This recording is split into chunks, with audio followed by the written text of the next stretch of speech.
If you haven't heard about Anchor, it's the easiest way to make a podcast. Let me explain. 1, it's free.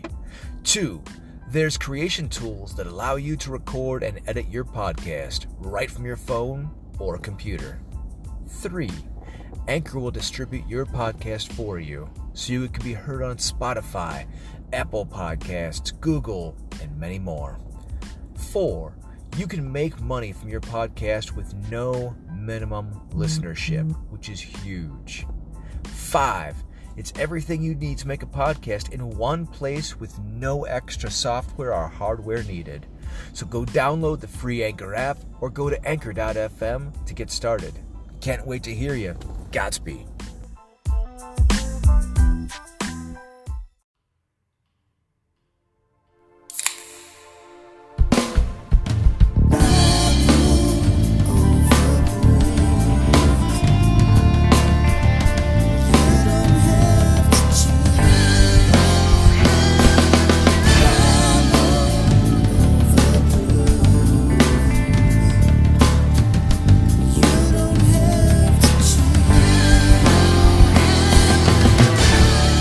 Welcome to Bible Over Brews. Deep thoughts fermented over time and text.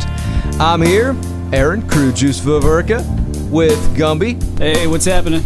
Mike. Hey, everybody. And our special guest, Khalil J. Khalil. Salamu alaikum, my friends. We are covering our Islamic episode tonight, dispelling many rumors and explaining many more. We're going to be starting with Granite City Brewery. We are going to stop because I have to talk about this growler.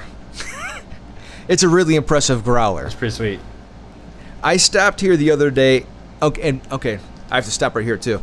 The growler is amazing, but I stopped there on the premise that I was taking my wife out, and the trade-off was that we got to eat there because research, right? Right. All right. For the greater good. Yeah, and when we sat down, I ordered fish and chips, and I was up front. I was a little jaded because I'm looking down. I was like, it's $14. Yeah. Do I want to spend $14.99 on fish and chips? And my wife ordered hers, and none of it was super cheap. But oh my Lord, when the food came out, I mean, I was hard-pressed to finish it. It was a heaping plate full of actual large fish fillets, and the fries were these malt vinegar fries that were just incredible, just to die for. Because I love malt vinegar on fries. Mm-hmm. These are made that way. Nice. Oh, it was incredible. So everything about that experience was awesome. So just... I have to get that out of the way because I was highly, highly impressed. My wife was as well. We will be returning. Nice. So Sponsorship, please. I ordered the dark because I like IPAs and darks, and I mean really I like everything, but I have a preference towards IPAs and darks. Yeah. So I ordered the dark flat, and there was one IPA in there, and there was 3 darks, and the IPA was very good. I enjoyed it. It was delicious. But the darks, I was so impressed, I walked away with 2 large growlers. Mm. Not only that, but I'm really impressed with the growlers. We pick up various growlers from microbrews, and I have yet to see one like this. It's got an actual metal handle. We're going to have to take a picture. You're going to have to post it in the link. Oh, definitely. That thing is amazing. I actually did take a picture. If you go to our Instagram feed, there is a picture up here on Instagram. It has an actual corked pop top, like the actual pop tops. Yeah, like a mason jar or whatever. Yeah. Yeah, it's awesome. Seriously, a man's growler. I mean, you pop it open, and it's just, I don't know if you heard that on that side, but yeah, it's so cool. So this first one's going to be the Dukenbach.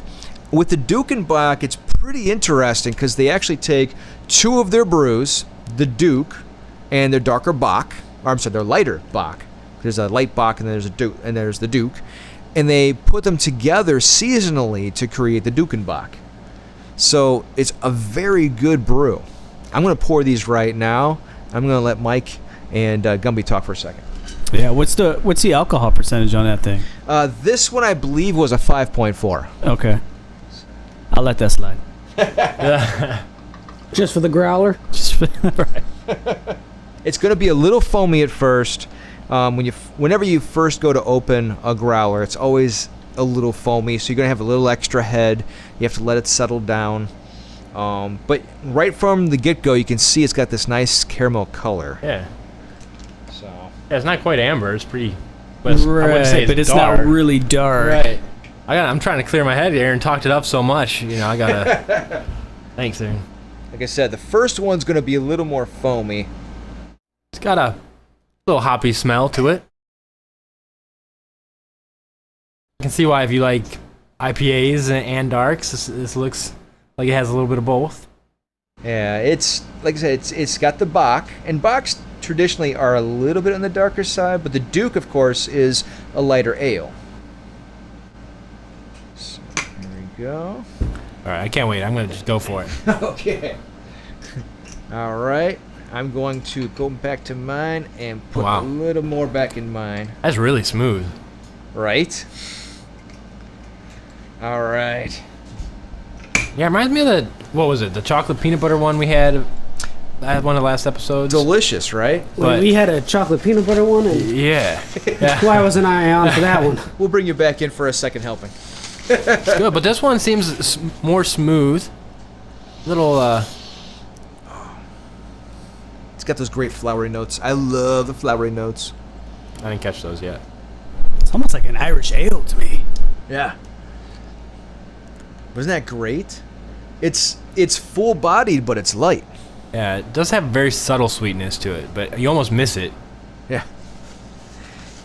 Yeah, it's like I said, it's smooth all the way to the finish. It's a really good beer. I like it. And like I said, these growlers are a little more expensive than a lot of other microbrews, but I really think it's worth it.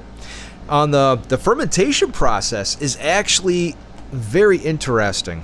So they actually start everything at their main brewery. I think it was, don't quote me, I think it was Minnesota. But what they do is they have this process called fermentus interruptus. So they actually start it in their main facility, and then they export that to the breweries. They have, I think, 36 locations, I believe, around the nation. And then it goes to that site and is brewed on site. But it starts there, and then it's finished on site. So technically, each region is brewing the beer on site in its own state, but it's started at a different location. Huh. And the reason why they did that is because they wanted the water to be the same during the startup process, and they wanted the ingredients to be the same. So that way, no matter where you go in the country, it's the same taste, the same flavor, the same smoothness, the same quality. So Assuming altitude doesn't have anything to do with True. the fermentation process. That's interesting. So they still get the benefit of saying it's a local beer? Is that why they do that? technically it is, Right. because it's still brewed on site. It's just Right. it started, in their main facility. It's brewed with the same quality. So technically, it does still fall under craft brews, because it's it's still brewed on site. Right. Feel like we're in a gray area here. Totally. Like if they did that in like Germany and then shipped it to a Budweiser plant, it'd be brewed in the Budweiser plant, so it's interesting. Right. Had to You know bring what, up the though? B word. You know what I'm saying? I think from a business perspective that might not be a bad idea, though. I mean, Right. that way, like Drew said, you get the same quality every time. I hate to say it, but when you're in business, nobody cares as much about your business than you. So if you actually make sure it's brewed right there in front of you, you always make sure it has that good quality. If Yeah. you ship it out if you depend on other people to brew your beer for you, they might not care as much as long as someone is buying it because the name, they're buying it, so they don't care. Yeah. Well, think about it too. It's not mass production, because they're only brewing, I think it was 500,000 gallons a year, as opposed to like you were saying, like a Budweiser that does, I think, 1 million gallons a day. Right. So, so it's not mass production. It still is a craft brew, and it still falls under that craft brew label, because 500,000 gallons in a year is really just a drop. Yeah. So I guess another advantage is they wouldn't have to store it at their facility. Yeah. I'm just wondering what all the angles are. It's an interest. I've never seen it before done like this. So that's pretty cool. Pretty interesting. We're in such a good market here, though, for craft breweries that, you can see why they keep popping up. Oh yeah. Oh yeah, they're all over. We just have such a high-class drinking population here with taste for high-quality beer. Right.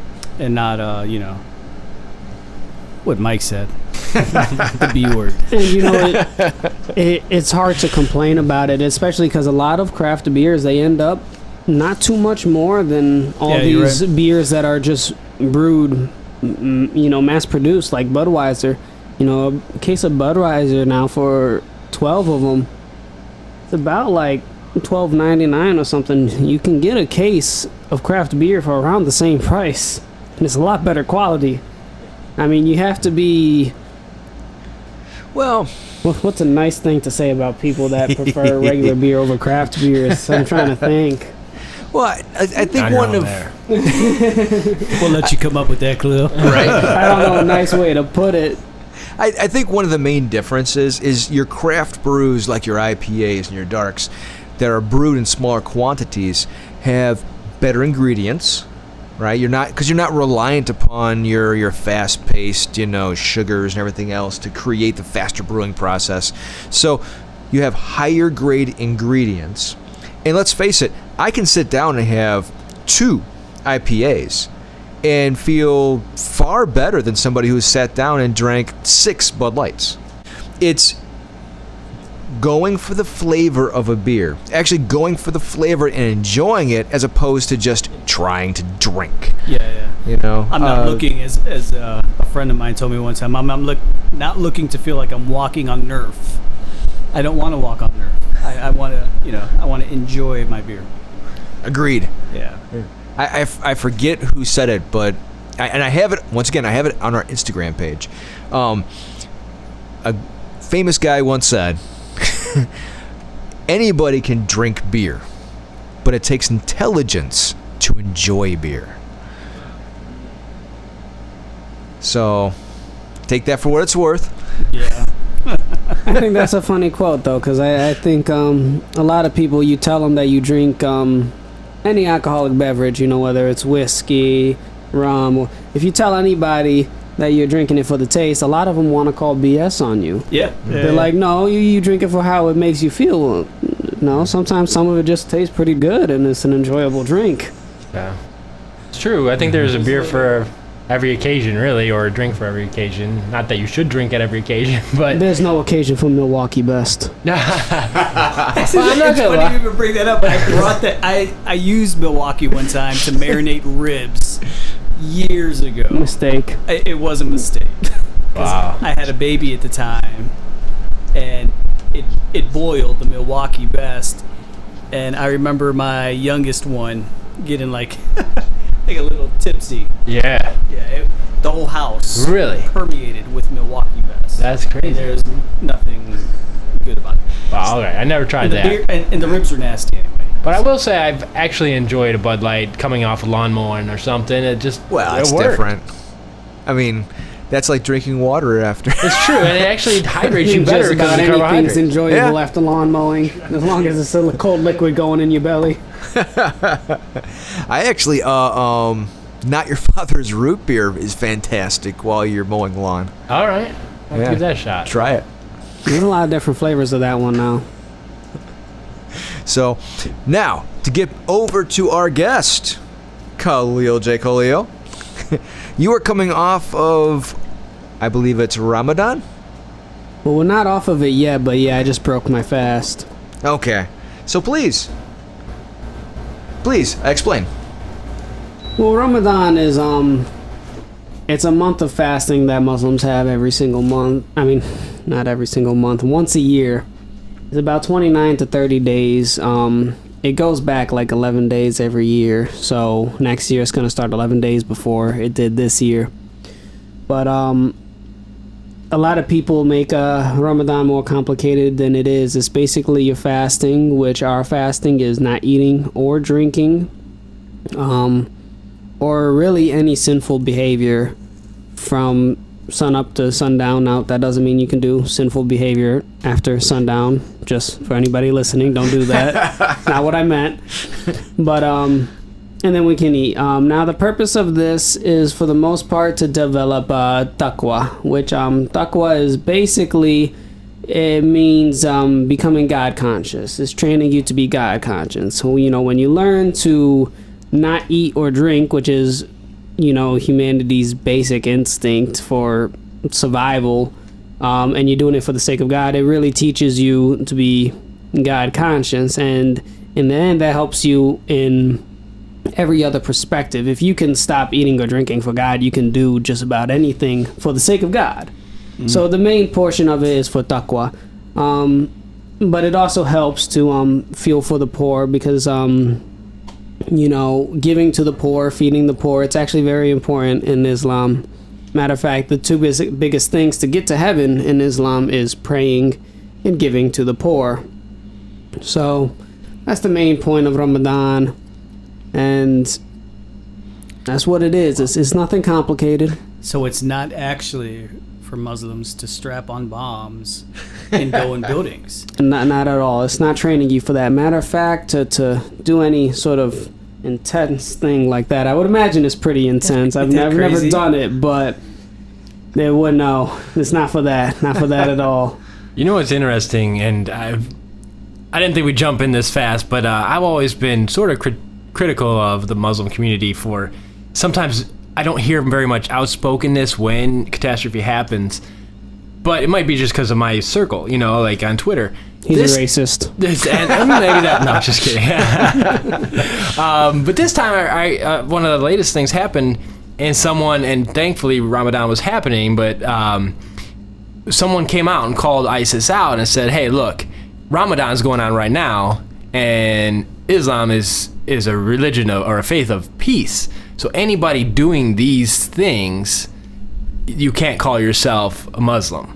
And I thought that was very interesting, and I felt it was a stand of support for the Christians that were killed and persecuted there, and I thought that was really cool. So There's typically actually a lot of outrage when ISIS does things like this. It's just not very the media doesn't like to display it too often for whatever reason.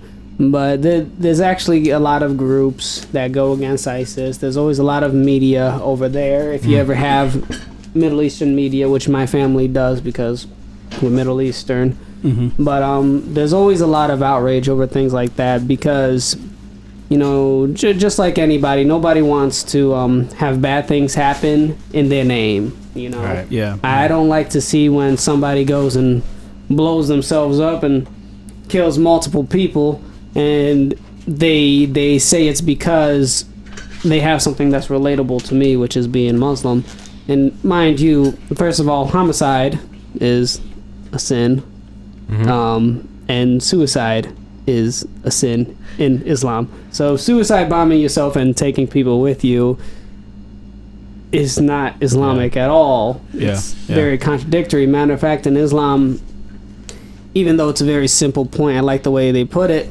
They say in the Quran, it says if you kill one man, it's as if you killed all of mankind. And if you save one man, you saved all of mankind. Now, I don't know if there's any feminists out there, but I'm saying man as referring to human. That is what it means originally. It's not gender-specific, people. I don't want them to think it's another the podcast, Quran is Khalil. anti. I'm just saying.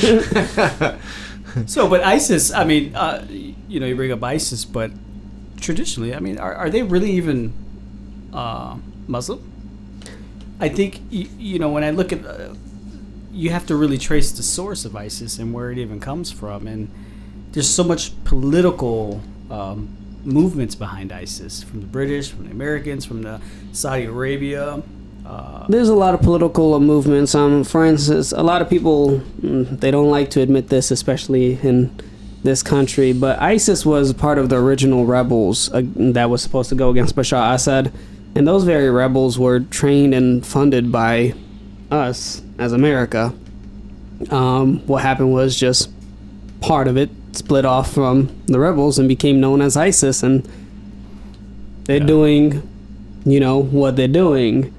I'm not going to pretend I know for sure whether this is what they're meant to be doing or if they're just doing this on their own. We don't really know what goes on with the big wigs and what they're telling others to do. But it's really not Islamic at all. Everything they do basically completely goes against what Islam teaches. Islam really is a religion of peace. We don't want to kill anybody. I think that's a great perspective for here in the West. Christians need to really disconnect that association of ISIS truly being a Muslim. Yeah, and that needs to be just.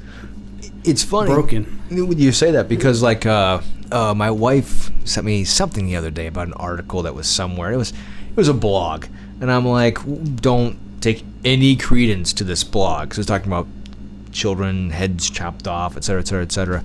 And I said, you're giving me a blog, and I read the article. I said, there's no validation links. There's not even pictures. I mean, this is just some guy ranting this, that, and he has no validation to what he's saying whatsoever. And I said, and his facts are wrong because, believe it or not, Hamas is currently aligned with Jerusalem in their fight against ISIS. Yeah. And she's like, nah. I was like, yeah. I pulled up a post right out of the Jerusalem Post. Pulled it right up and sent it to her. I said, see? I said, they're actually aligned right now. Yeah.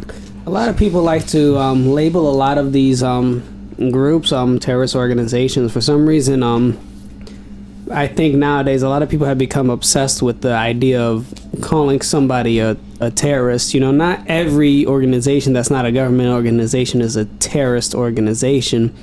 If you think about it, the term terrorist, it gets defined by what side of the political agenda you're on. Mm-hmm. Hamas is labeled as a terror organization simply because it goes against Israel, and in America, that's a no-no.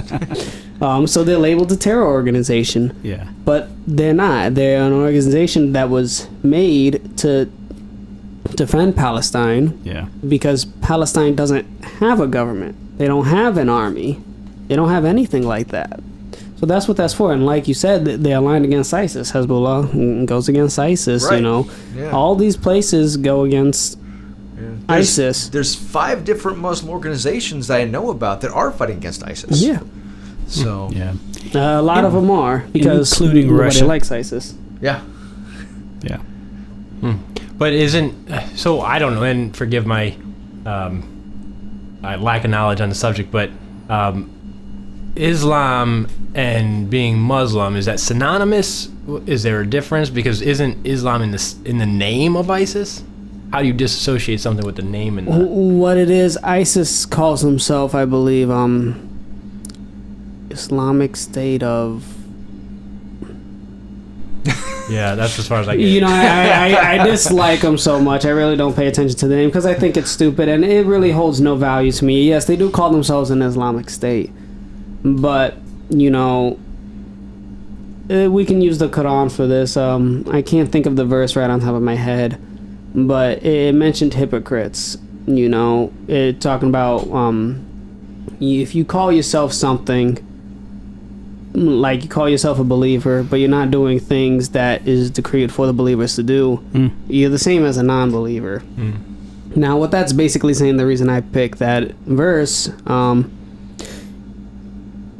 they can call themselves Islamic as much as they want. They're not doing what Islam calls for, so they're not actually Muslim. Okay. You can call yourself something all you want. And, a good point about the ISIS to kind of get people to understand why they should differentiate between them and actual Muslims is look at, let's say, the KKK. Before America got a good centralized law enforcement, they were hanging people left and right. Wait, aren't they Christian? Exactly. Well, that's what they claim to be. But nobody in the world would associate all Christians with the KKK. I hope not. Even though back in the day they were hanging people left and right. And listen, nowadays they're quiet, but like I said, that's because they have a centralized government now. Think about it. If we didn't have a centralized government and you gave KKK weapons, tanks, and all that stuff, you think they'd be as quiet as they are now? Well, think of the shortage of bed sheets in our country. It'd be terrible. You said that with a straight face. People can't see it. That was good. But it's a good point. I mean, if you look at it, it's a valid point. Yeah. Nobody associates anybody else with these groups that are going crazy, and they say, oh, well, they don't do it now. Well, that's because they don't have access to do it. If you look at ISIS, the only place ISIS does ISIS things is places that now have a destabilized government. You're right. Very true. They're in Iraq. Why? Iraq has no government. They're in Syria. Why? Because Bashar Assad is fighting 4 different people right now. That's the Adhan people, if you heard that. So if you're Muslim, get to praying. That's a very good point, though. But did Iraq have a government before we invaded? They did, and actually, if you look at it, Saddam Hussein, no matter what you can say about him, I'm not saying he wasn't a crazy son of a gun. He wasn't perfect. He was a little do what I say or bad things happen. What king isn't to a point, though? But the country was stable under him. Yeah. There was no extremist, because extremists would be scared of him. If you have a guy like that would do something to an innocent civilian, imagine if you do something against him like ISIS would. Yeah. Who knows what he's going to do with you. So the country was stable, and the country, I'm not going to say it was a rich country, I'm not going to say it was flourishing and rivers were going everywhere, but it was stable, it was held together. Yeah. And everyone was, as long as they wasn't messing with Saddam, they were living a peaceful life. Yeah. Now we took Saddam out, and to this day, there's no central government. Yeah. I don't even want to say there's no government, period. There's a security force. I'm just saying that point, you see the same thing still happening, even in Syria. You know, to remove Assad from power, totally divide up the country into different sects. And that's what it was, And then ISIS would completely run the country. A lot of people like to say that because they say, oh, well, Bashar Assad is a central government. He is, but he has a lot on his plate. I mean, that would be like America having a civil war going on, Russia attacking us, China attacking us, Japan attacking us, and Britain deciding to attack us as well. And well, why can't we handle our own civil war going on now? Because our plate is full. There's just too many people attacking Bashar. I mean, think about it. You have Israel's that's flying jets over there. You have us that's flying jets. We just blew up one of his air bases right now. Then he has the regular rebels. Then he has ISIS. Then he has the Turks throwing, some bombs at him. He has a lot on his plate. And once again, I'm not saying Bashar is this perfect leader, but when things weren't happening, when he could focus on his country wasn't like this. Matter of fact, he's picked up his country quite a bit from when it was before him. Like I said, I'm not saying everything he does is good. I mean, any country that has a king, just look at the pressure that would be on a king or a one-man leader. You're gonna make mistakes because you're one person, and every one person is gonna make a mistake. That's true. But what he does have is the support of his people. He does. The majority of Syrians, the majority of the civilians are with him, which should show you something. Everybody wants to look, if everyone supported him, they wouldn't be rebels. Everyone has to remember, it could take a very small group to call themselves rebels, and you still have rebels. It doesn't mean the whole country is against the government. Yeah. It just means you have a small amount of rebels that are being a pain in the butt. Yeah. And those small amount of rebels, like I said, ISIS came out of them. Then ISIS decided to mess with, the Kurds. So the Kurds got involved. America doesn't like Bashar to begin with, and now ISIS is there, so now they're trying to bomb both of them.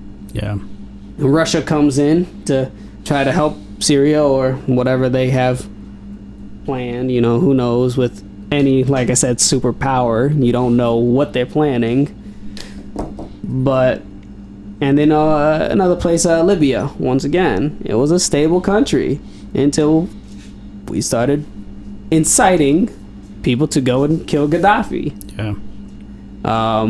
So all the Muslim countries that are having issues right now, it's really because they have no government.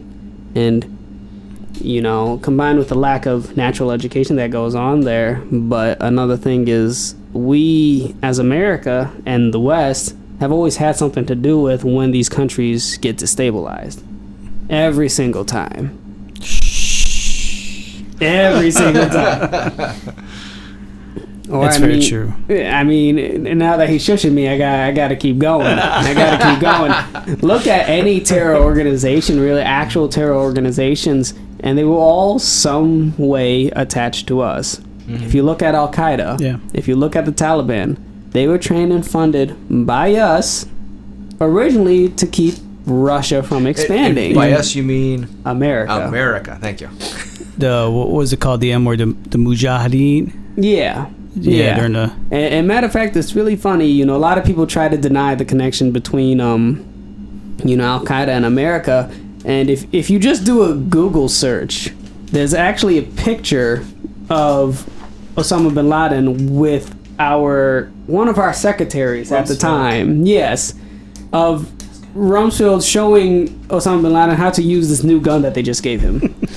So to completely deny that is, at some point, it's trying to be blind, deaf, and dumb. Yeah, I mean, at a certain point, they can stay on our payroll as long as they do what we need them to do. But the moment any Muslim leader gets a conscience for his own people and decides to act on that outside of American interest, quote unquote, then it poses problems. Oh yeah, they get shit out. I mean, look at it from Gaddafi. You brought up Gaddafi. A lot of the resources of that Libyan country went to the Libyan people, and he made sure of it. Yep. And we like to make out these leaders to be worse than they are. Gaddafi wasn't, in the end, a bad leader. Bashar Assad is not, in the end, a bad leader. Even Saddam Hussein, which he is the worst of the ones I've just mentioned.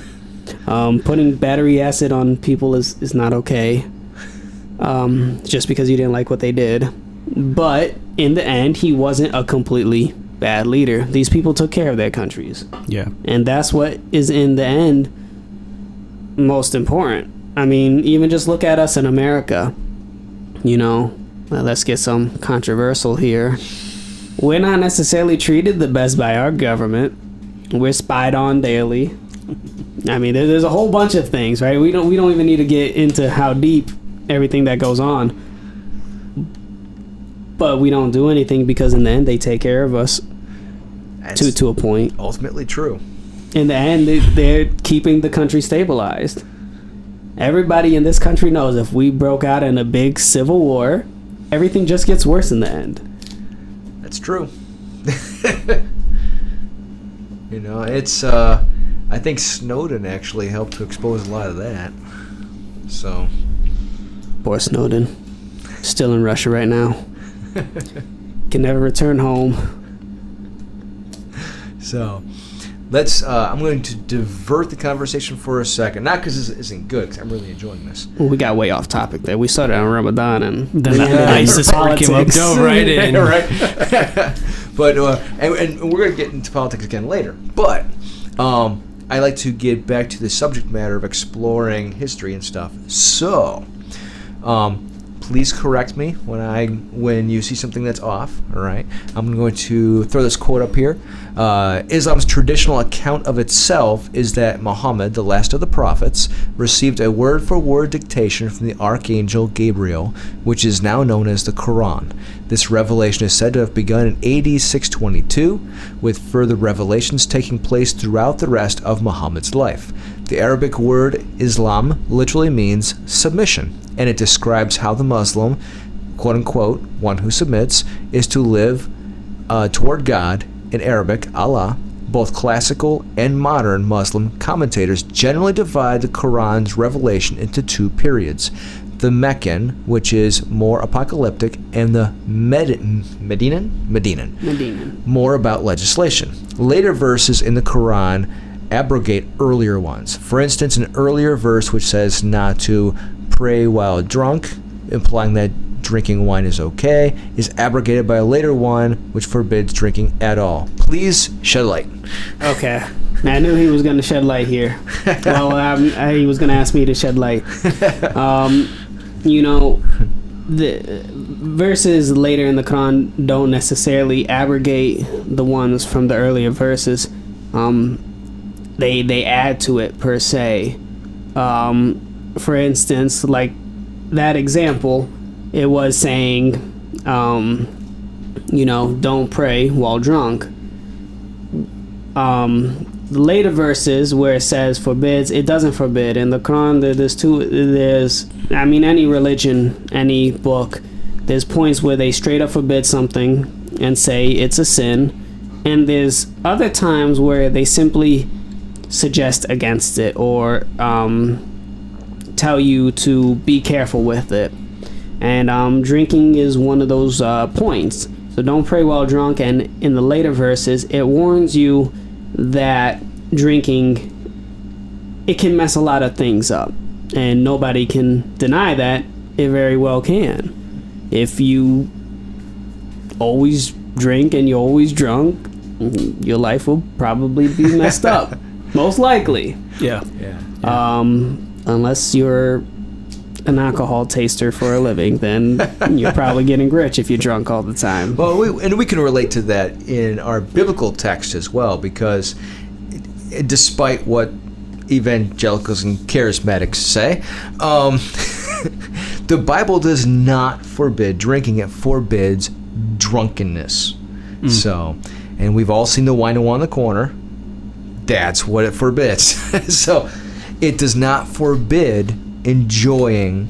In fact, if you get deeper into the text, which we won't do right now, we're actually going to cover this in a whole episode. But if you get deeper into the actual languages, believe it or not, more of the biblical characters are drinking wine and beer, actual wine and beer, not grape juice, than you believe at first. And we'll cover that later. But it does not say not to drink. It says not to be a drunkard. And the Quran is along the same lines. It's more so warning against being drunk and essentially letting alcohol take over your life, which, like I said, is pretty common sense. But it never at any point does it call drinking a sin.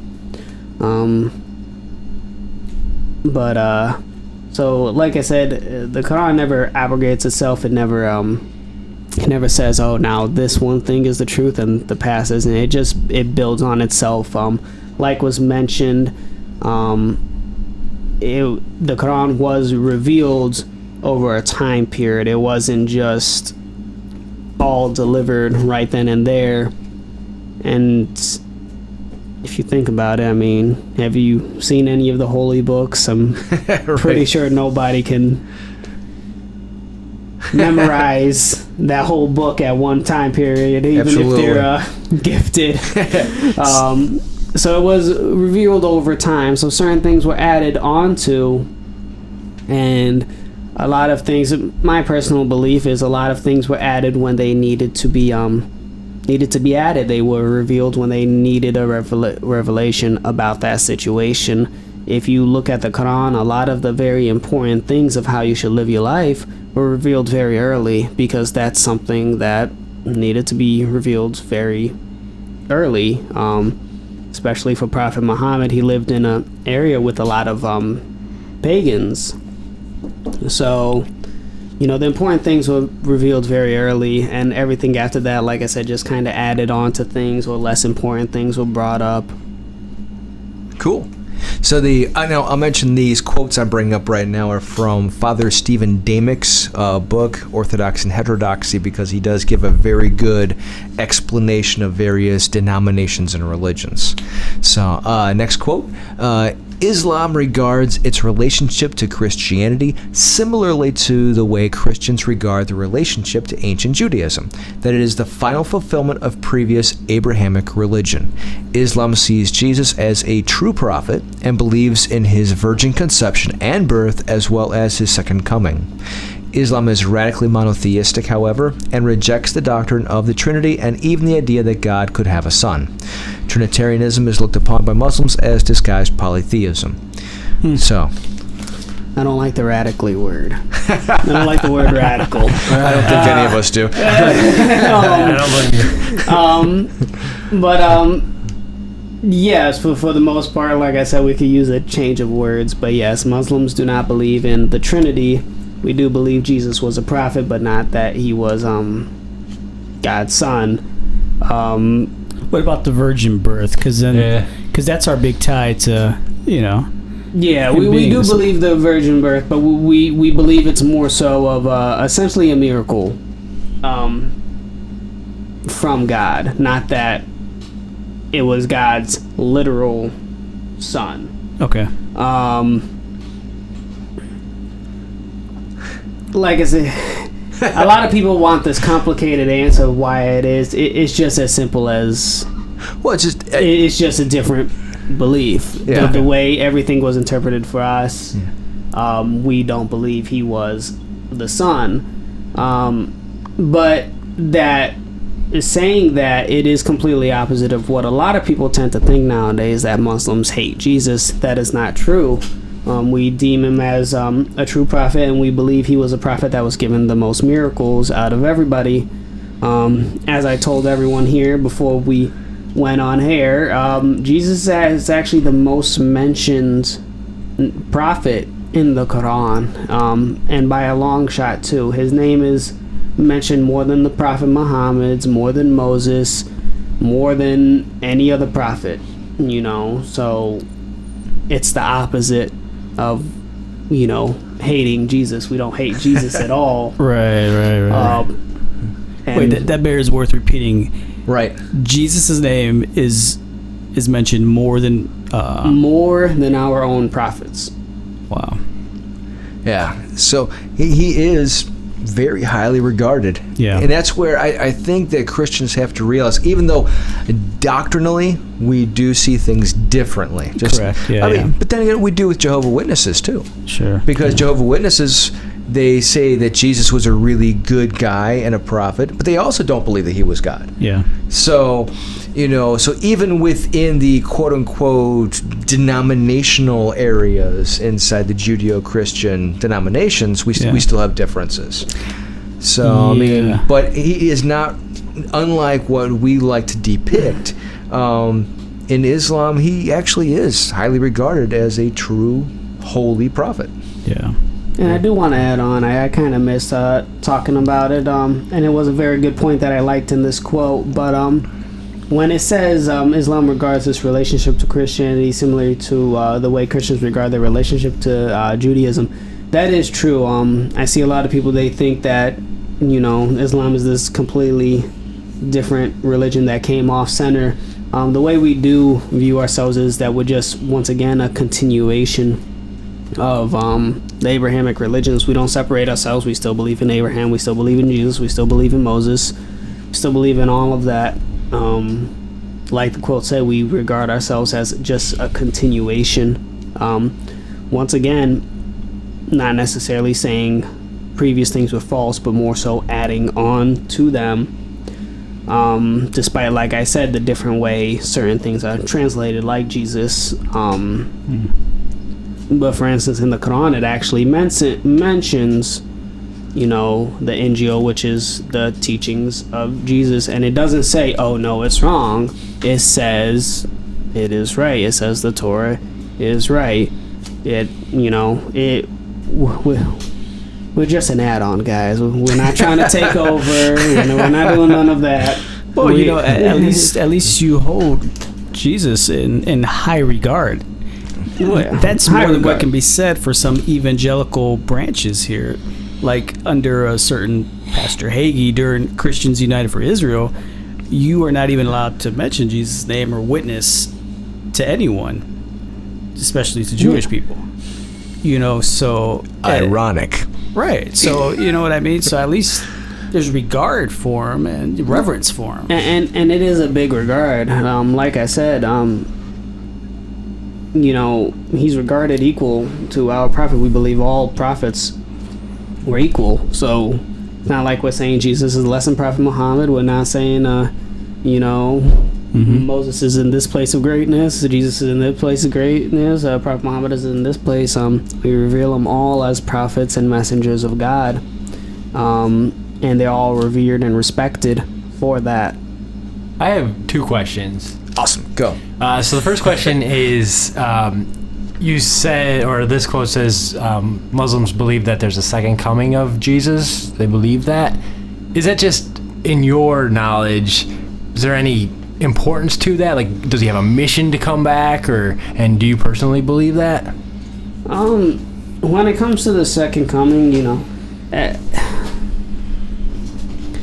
it's kind of Judgment Day is relatively the same to us. That's the second coming. It's relatively the same thing. A lot of people like to think that Islam is this completely different religion from Christianity.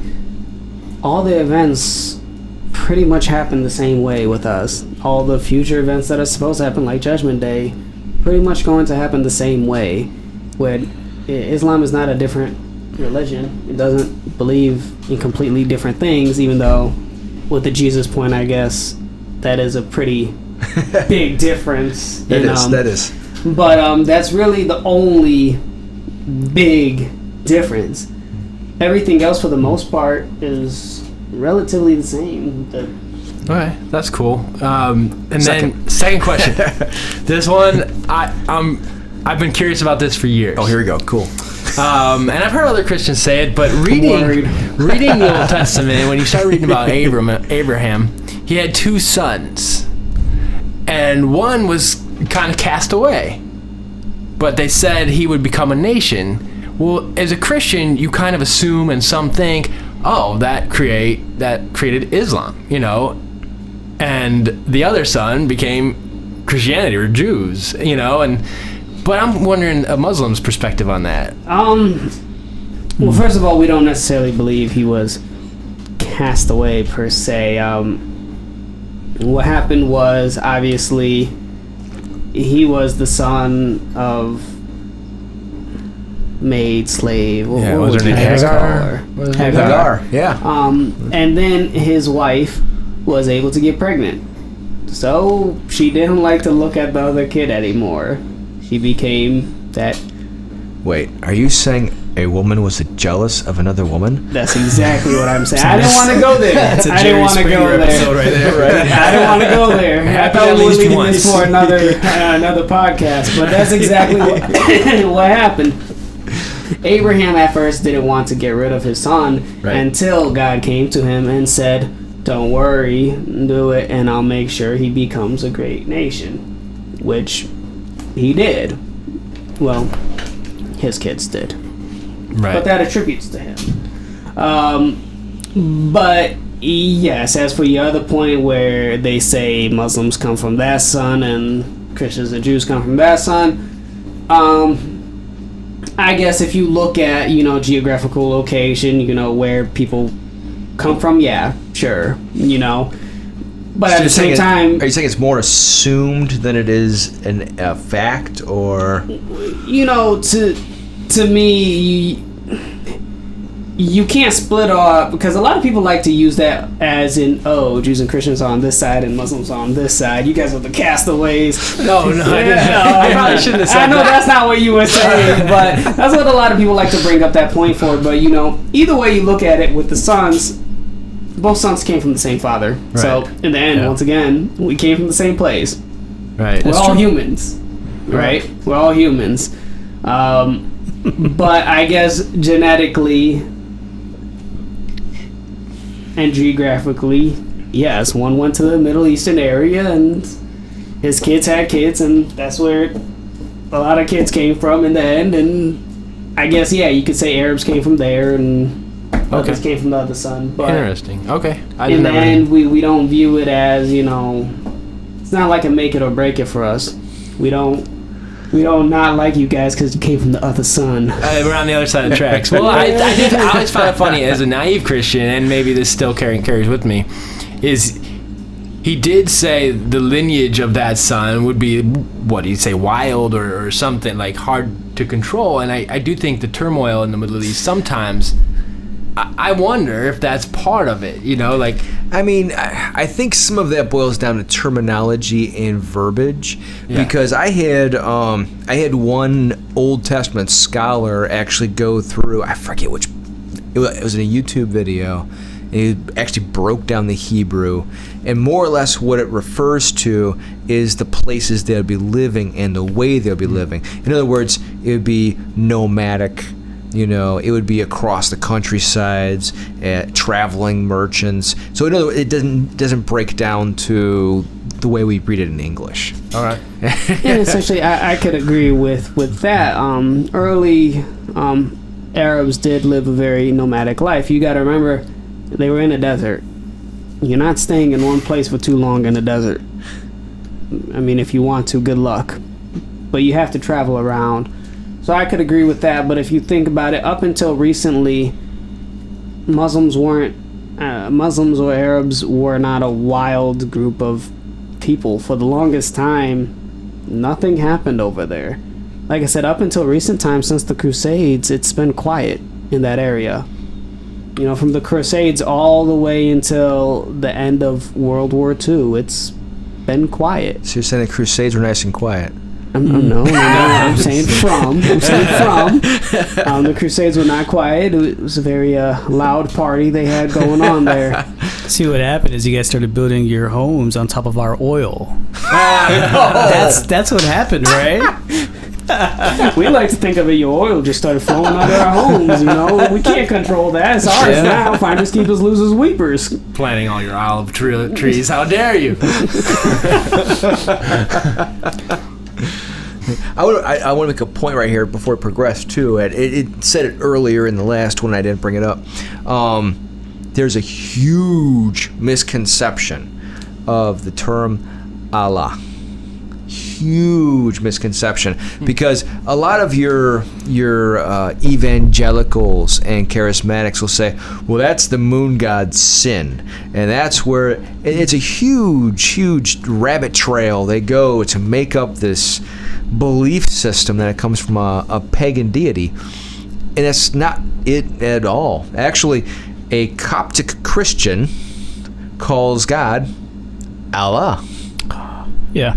So, I mean, the word literally is just a term for God. It's just a different language, guys. That's all it is. And the Orthodox Christian that lives in Palestine who speak Arabic, they say Allah. Exactly. Yeah. Well, I think that's funny because as an American, someone who grew up here, and like you said, they weren't sort of wild or out of control, but in my generation, it has been outcasts. It has been my whole life, like ever since Russia invaded Afghanistan. I mean, there's been turmoil out. That's all I've ever known in the Middle East. But does that mean we're wild or Russia's wild? No, that just means the media and my understanding reflects there. So what I'm saying is sometimes Americans can be naive, and I was listening to a Christian radio show. I won't name any names, but I was very manipulable, and someone was talking about God as a Christian sees it and God as a Muslim would see it.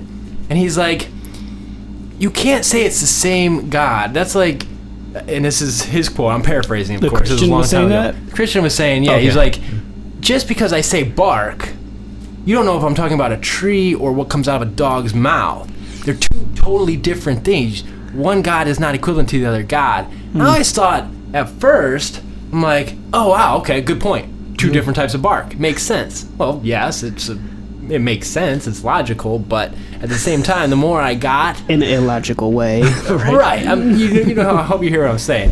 But the more I got my foundation in a relationship with God, the more I realized no, there's more brethren there. It's not you can't just outcast a whole group because you don't understand or this or that. You can either say you don't know, or and investigate, or hopefully you don't just believe somebody that has a microphone in front of their face, because that's probably what's happening, and except for us. Right.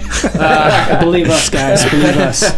Exceptions. And to me, that's irresponsible because you want people to think for themselves, and unfortunately, a lot of people don't want people to think for themselves, and I'm saddened by how many people were in the car at that same time that hung on to that and still hold on to that this day. Yeah, you know, agreed. Because it represents so much more than those people. Yeah. But I want to clarify for that point. Two different barks. I mean, that's okay when you're literally talking about two different definitions of the word. Right. God doesn't have another definition, guys. God means God. There's really only one definition for it. I mean, really. I mean, creator, yes, right? bark is spelled the same way as a dog's bark or bark, right. but it's a completely different concept than when we're talking about God, because once again, as are you known as Aaron or Juice on the show? Both. Okay, as Juice pointed out, if you go up to a lot of people think that Arabs are all Muslims. That's not true. There's Arab Jews, there's Arab Christians. If you go up to an Arab Jew or an Arab Christian and ask them how do they say God in their language, they will all say Allah. Oh. That's amazing. It we had literally no means idea. God. That's all it means. Now, I'm going to throw this out there because this is probably going to cause more controversy. In America and Europe, we are the ones that bastardize the name of God because we use the word God. We're going to dive into some etymology here, okay? For those of you who don't know, etymology is the morphology, etc., history of words. Oh, God comes from the Germanic Gott. It means to invoke a spirit. Isn't that what we're drinking? Right? Is there? Literally, the word God means to invoke a spirit. It has nothing to do with a creator. It literally is about invoking a pagan spirit. It comes from Druidic beliefs. So that's the irony, is that us, even in our Bibles, we are the ones that paganizes God under that word. Ironic, right? Yeah. Now, here's the funny part. Ready? Allah, going back to its etymology, Allah comes from the Hebrew word. Why can't I say this? Root word, Eloah. Eloah is the singular of Elohim, which is the Hebrew word for God. So you have Elohim. Elohim has the im on the end, which means plural, right? Elohim is the pluralized version of Eloah.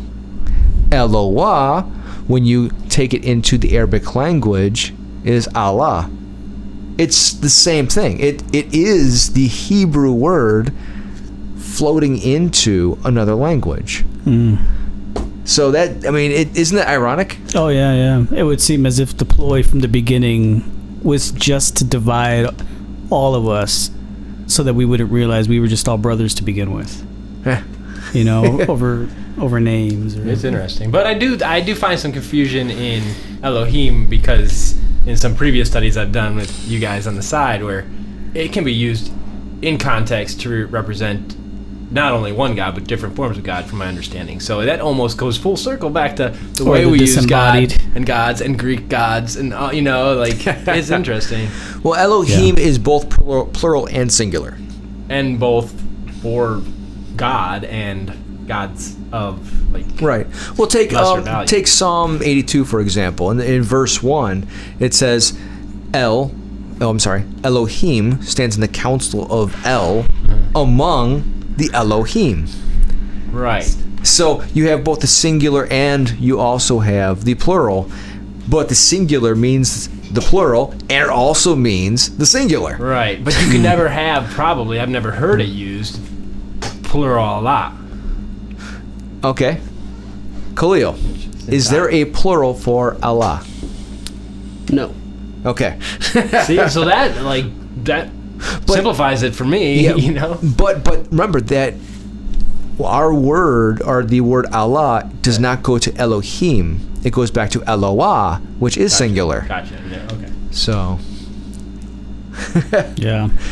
Okay. Educational. Love Right? it. Is it Good great? stuff. So, moving on to the next slide. Sunni Muslims frown upon icons, though the ban on images varies in its application. Some say that neither God nor any other living thing, except birds, interestingly, should be depicted, which is why traditional Muslim art has a highly developed calligraphy, but not a tradition of pictorial representation.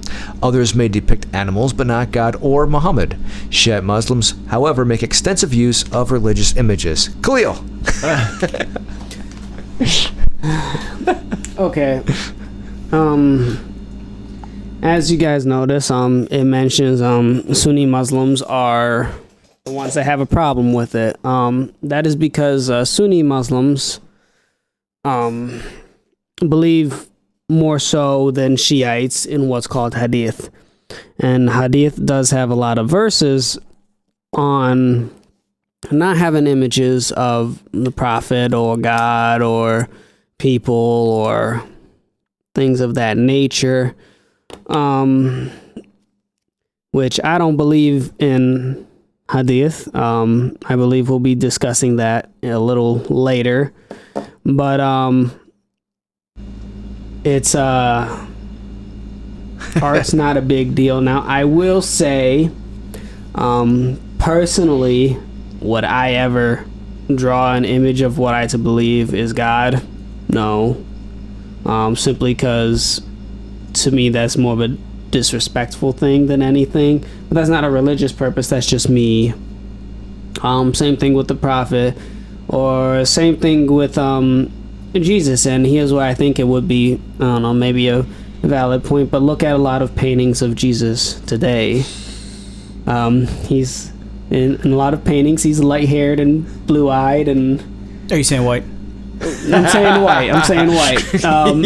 And I just want to, so I could see why, pictures of that nature wouldn't be appreciated, because things can get wrong. Well, like that as an example.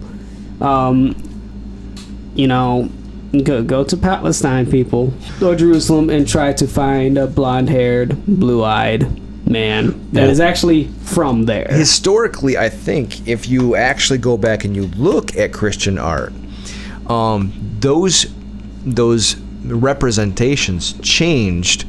I won't bring up names. They changed during a specific king's rule, and interestingly, they looked a lot like his son.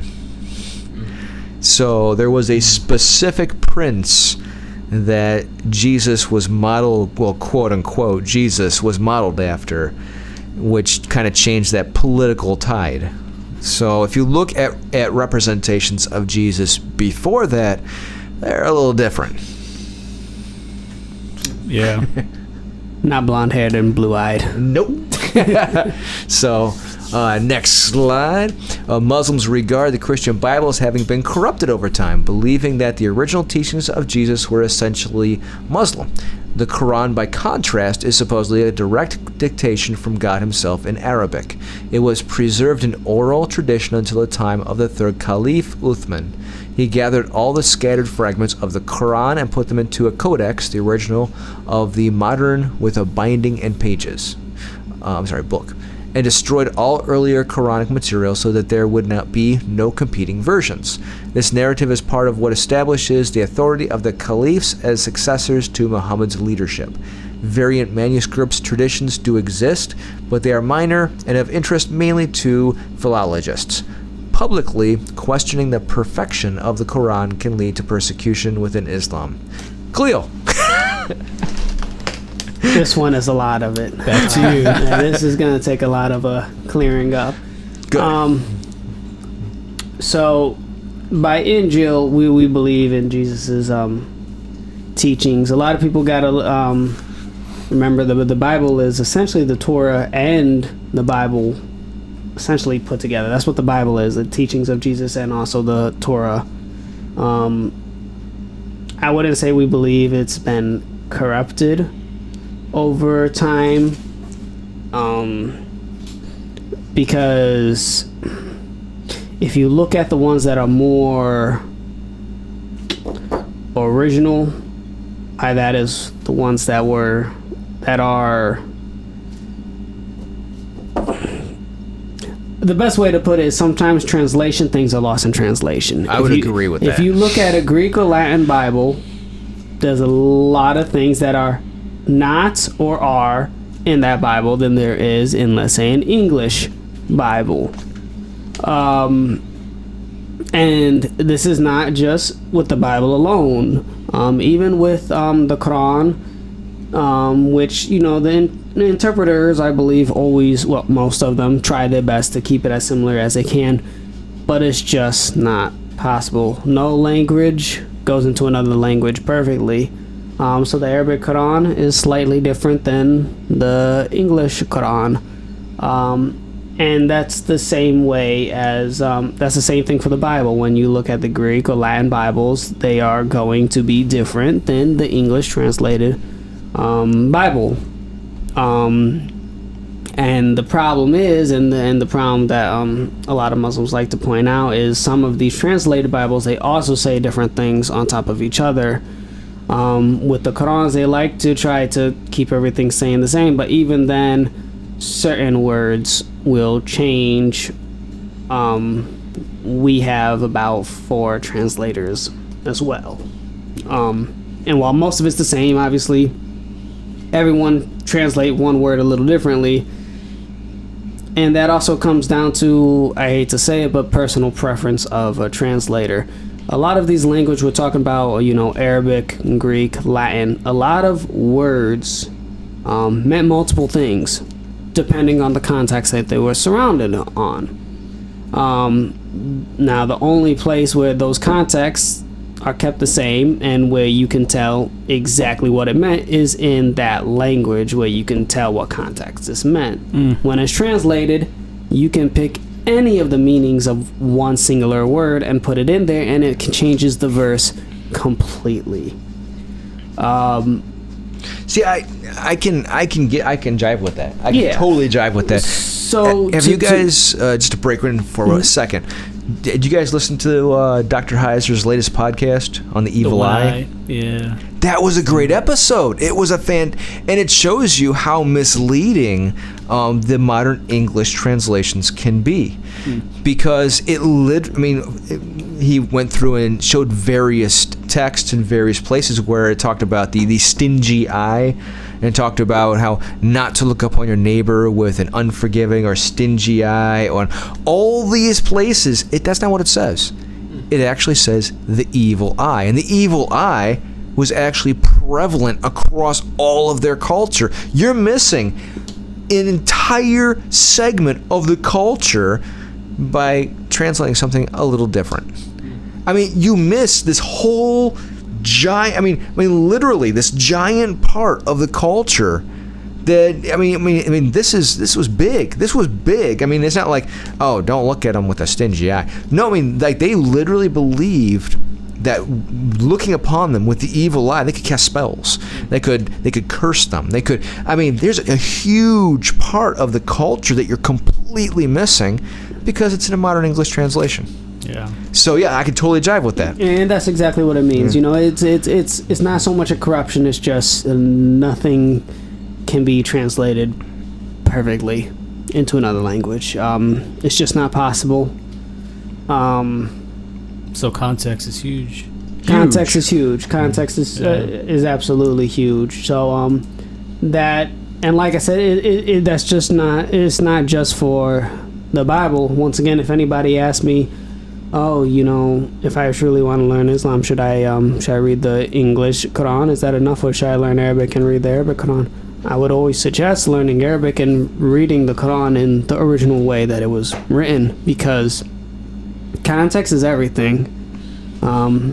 Especially, and you know, why wouldn't you want it to be everything? Wouldn't you want to understand completely and, you know, as close to as real as possible? When, I mean, this is your life. This is kind of deciding, this is your test to have a happy life or a very painful one after you pass away. So, like I said, it's not so much a corruption. It's just a mistranslation, which, like I said, I believe can be attributed anything. But when you look at Greek or Latin Bibles, they're for the most part pretty much similar to what they were back in the day. You can't really find too much complaints on that. The problem is a lot of Christians nowadays aren't reading Greek or Latin translations, which is the problem. Which is a big problem. With Muslims, a lot of them are still reading Arabic Quran, even if they have an English one.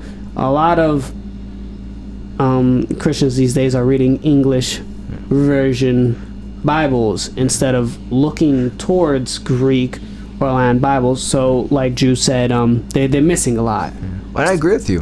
That's why a lot of Christians, and that's why I've been diving into Greek and learning Greek and getting into scholars, is because we are missing so much of what the Bible actually says in the culture it came from.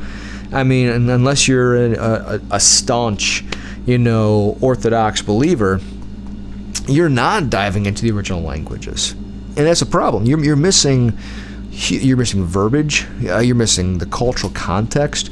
You're missing probably 2/3 of what that passage is actually saying. So I can totally concur with that. I mean, let's just put in a small example. Apparently, because I just like to listen to my own voice. Maybe that's why I'm talking so much. But in the Quran, there's a verse that talks about marriage and what a man should do to his wife in a certain situation, where it talks about being rebellious or basically not getting along. Okay, right? A couple's not getting along. Right. Well, in the English one, it gets controversial because it says first turn away from her in bed, then sleep somewhere else, and then suddenly in the English version it escalates to beating her. Now, the word that they got beat from, it can also mean leave her. So now in that context, in Arabic, it is leave her, and it makes more sense in the way it's going, right? You're moving further, you turn away from her in bed, right. You sleep on the couch, or whatever they had back then that was not the bed, and then you leave her. Doesn't that make more sense as a context, escalation? I would assume. But in English, and this is another part where I blame hadiths for everything that goes wrong in whatever good does go wrong in Islam, hadiths do say you can beat your wife. So these translators that believe in hadith, that's what they're going to translate it as, because to them it does make sense. That's okay. Well, to bring up a little bit of American history, that's the general rule of thumb, right? All right. Do you know where that term comes from? Yes, sir. Beer manufacturing by... No. The rule of thumb in historical American law and legislation meant you could not beat your wife with a rule or a rod that was thicker than your thumb. Man, I was misled. I thought it was temperature of Wow. No. The hadith says toothbrush. It can't be bigger than a toothbrush. Yeah, that is actually where that term comes from. Show her the fury of your toothbrush. Right, we just lost our women listeners there. Right. But what I'm saying though is that see how misconstrued stuff can be, and how cool trivia can be. I mean, not that beating people is cool, but look how misconstrued that little piece, because we use it all the time. Mm-hmm. I use it all the time. Well, the general rule of thumb is, all right, and that verbiage and that context has been lost over the years. So once again, because we're going into verbiage and context, into your hadith, because that's the next segment. Which, don't worry, lady listeners, you'll see why the beating thing is not true once I mention the hadith. So don't leave us yet. And I am an advocate of being a gentleman. So ask my son. So, but it's just very interesting how we can lose the context of this verbiage, and how it goes back to not just your Quran and not just our Bible, but throughout all of our texts that are based on those. Anything. So, and we lose that context over and over and over again, and we see it, and now we just use it without ever thinking of what it actually means. And that goes for everything, not just words, but even how people act or how people dress. For instance, has anybody ever worn a suit jacket and made the unholy mistake of buttoning all of the buttons? Well, the rule for a suit is you don't button the last button. Now, everybody thinks this is some gentleman-y thing, or that's just how you're supposed... It actually attributed to back in the day. Obviously, richer people and royalty, they were able to eat a little bit more.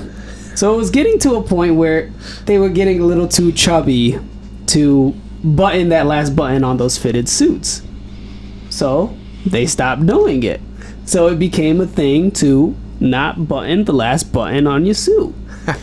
A lot of people don't know that, but that's where it originated. Like you said, we lose a lot of context of things, and I'm not just saying words, but just anything. Yeah. So many context gets lost in history. Which leads to the next slide. The chapters of the Quran are known as surah, totaling 114 in all, divided in 2 verses. Traditionally, the Quran is interpreted by means of hadith, which are collections of reports on things said and done by Muhammad. Hadith form a major part of Islam jurisprudence, and different collections of hadith are preferred by Sunni and Shia. 12er Shia, see below, include hadith from the Imams in addition to Muhammad. The place of the Quran in Islam is similar to the place of the Bible and Sola Scriptura in Protestantism. It is an absolutely authoritative text from which most doctrine are practiced and derived. Normative Muslims practice and tradition is Sunnah, is primarily the combination of the Quran and the hadith. All right, I know you have things to say here. Okay, now we get controversial on this, but okay, so it says collection of reports on things said and done by Prophet Muhammad. A big thing to note about this is these hadiths, the earliest recorded hadiths, weren't made until after 200 years after Prophet Muhammad died. So at that point, you don't know what Prophet Muhammad said personally. So on top of that, the Quran has a lot of verses that disprove the need for hadith. One, it says the Quran is completely detailed, which means it doesn't need anything to tell you how to interpret it. It's completely detailed. Another thing is there are multiple verses actually saying that hadith is false. Once again, the definition given here on this quote is collection of reports on things said and done by Prophet Muhammad. Well, there's a literal verse in the Quran where it says the scribes of men and jinn, which scribes, just in case anybody doesn't know, means writers, people that write things down. It says the scribes of men and jinn will create stories, aka things that somebody said or did, and attribute them to the Prophet Muhammad, and these are false. That is blatantly telling you hadith is false, guys. That is literally telling you what hadiths are and that they are false. Now, stop me if I'm wrong, but it's predominantly hadiths that are causing all the trouble in our modern times. Yes, when it comes to extremism, a lot of extremism comes from hadith. Now, I'm not saying all hadith is horrible sayings. That's not true. But they're just false, and like I said, there's a lot of extremism in hadiths. That's where a lot of for instance, stoning is not in the Quran. It's not, but it's in hadiths. Okay. So that's why people in Saudi Arabia are getting stoned. Well, just like, isn't it true that the only place it mentions the age of Muhammad's wife was in the hadiths, right? Because there was a whole debacle there about how he married a 9-year-old. Oh yeah, guys. Historically, that girl that everybody likes to claim is 9. Historically, she was 19. Okay, this is a 10 years difference. But yes, hadith is where it says it was 9, which once again, this is the earliest collection was a collection from Al-Bukhari, which once again was 200 years after the Prophet died. So hadith say a lot of crazy things, extremely crazy things, like marrying a 9-year-old.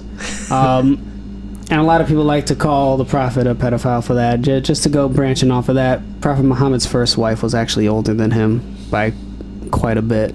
So she was a merchant. Yeah. So she was fairly wealthy too. Right. But yeah, she was older than him, so he wasn't a pedophile, guys. And like I said, historically, the girl was 19, not 9.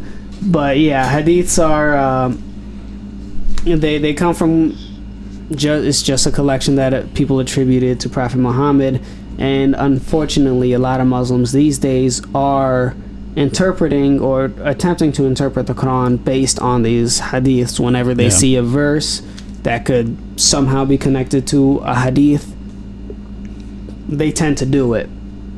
Which, like I said, is where that past verse we talked about is where the beating comes, because hadith permits beating. So the interpreters, when they interpret it to English, go ahead and say, hey, it means beating, just because that's what the hadith says. So they interpret using the hadith, but that's not. What is our Christian equivalent to that? Because I can think of it in Judaism, with the Talmud. Oh man, you want to go there? No, I'm just saying. But what would be would it be like Schofield's notes in the Bible? Oh, on the Christian side? Yeah. On the Jewish side, it would be the Talmud. Correct. Yeah, but yeah, it would definitely be on the Christian side. I would, by a landslide, say yes. It would be Schofield notes. Okay. I mean, let's face it. Schofield is the Talmud or the Hadiths for Christianity. I would agree. Yeah. You know, I mean, a large portion of the quotations out there by any evangelical or a charismatic comes from Schofield. Yeah. So, I would agree with you. So Khalil, as a Muslim, what do you do about that? Like, would you say it's the majority of Muslims that believe in the Hadith, or 50-50 mix? Do you have a... No, it's most of the Muslims do believe in Hadith in some sort of way. Sunnis especially believe in Hadith. And Shiites typically believe less in Hadiths, but they still do. There's not so much a little peon on this earth of like me can do about it. I just always try to tell people the right thing, and try to advise people the best way I can. I'm a firm believer you don't try to jam something down somebody's throat. No matter if you believe you're as right as can be. But that all I can do is tell people and point to the verses that also tells them what it really means. And that's the most I can do. The problem is a lot of these hadiths are, especially in Sunni majority countries, are taught in schools. So it's hard to move away from that. You kind of have to have your own mind, which, by the way, the Quran says search for your own knowledge. So it's a good point to have there. But that's what it comes down to. In the end, people have to... There's only so much we as individuals can do. We can tell people and try to help them along. But in the end, it's up to individuals to search for the truth. So you found this on your own, or is that something... I found it on my own and another person as well. And we found it by, once again, just searching for our own knowledge. Whenever somebody tries to broaden things and just tries to make it applicable to the public, or to me, I hate to say, anything mass-produced usually ends up bad. Right. Well, So even hadith, like I said, is mass produced and it's bad. But that's what's mainly taught. I chose to actually look at the Quran, see what it says, and the Quran, like I said, it has multiple verses saying it's false. I can't argue. I'm not going to pick a book made by some random dude 200 years after the Prophet died over the book that in our religion was God's words. Mm-hmm. To me, anyone who chooses to do that is kind of... Right. Well, I think that I kind of see where he's coming from, because, for example, in our youth, especially, I know that we can relate fairly well. I mean, I know until fairly recently in my Christian walk, I was a firm believer in things like, the rapture and the millennial reign, and I after actually reading what the texts say and looking at them, especially from their native languages, I've thrown those out. I no longer believe in a millennial reign. I no longer believe in a rapture. At least, like I said, not a premillennial quote-unquote rapture. Yeah, I do believe that there is the coming judgment, and I do believe that, all that will come to pass at the end. But I believe that's all, contemporaneous. Mm-hmm. I believe it all happens all at the same time. So, but until recently, until I actually explored the texts, well, how long did you believe in a rapture? Well, that's a good question. How long have I been taught the rapture right. Versus to the point where I finally decided, yeah, you know what, I'm not going to pretend like this doesn't sit well with me anymore. The idea never sat well with me, even as a child. So I can't honestly say that I truly believed in a lot of that stuff. Yeah. I was raised with it, and it was, swimming around in my mind everywhere for sure. But to say that I truly believed it, I don't know that I can. But I wasn't quite ready to get rid of it. Right. I'd built so many years and so many philosophies off of it. I had a lot of good movies too, right, based on it. So, there was a lot of things that were built upon those philosophies that, you build up your whole life. You're not just going to give up. So, once again, Dr. Schofield. Yeah, and that's I'm glad you brought that up, because that's and that goes along with your question as well. I was actually my family attributes itself to where we are technically a Sunni Muslim family, so I was raised on believing certain hadiths, just like you. To me though, it's I what's a good way to put this? For me, like I said, when I look at it, and the Quran itself is saying it's fully detailed. Prophet Muhammad's only duty was to deliver the Quran. There was just too many things pointing from what the Quran said, with the Quran being God's words, that were pointing against hadith. And to me, you can't take all these words from God and just disown them just because you were raised believing in this. At least, to me, if you're trying to be as, I don't want to use the word pious, I feel like that's not the right word to use here. Just as religious as you can be, you have to constantly search for the truth, and you have to be open-minded to what the truth is. Sometimes, and luckily for me, I never liked the idea of hadiths anyways, because they didn't like dogs, and anything that doesn't like dogs I don't like. So I guess it wasn't as hard for me, but to me, you have to stay open-minded. Sometimes, how about cats? Hadiths don't really mention cats too much. Unless black cats and black dogs. Hadiths don't Never mind. I'm not gonna go there. I think you did. Jeez, Aaron, the one thing. I said cats. I started talking about that. I'm like, you know what? Never mind. We're not continuing this conversation. But, anyways, to me, like you said, sometimes the truth is not something we don't want to hear. But if we're really going for the truth, we have to accept the truth. You can't turn a blind eye to the truth just to keep things either going the way you like or even going the way you were just raised to know, you know? I mean, I know a lot of people are scared of doing things that they were raised, you know, believing this, and they feel worried to go off that path for whatever reason, whether it's because they don't want to disrupt their family, not disrupt their family, but disappoint their family, whether they just don't want to change themselves. Sometimes it's hard, but...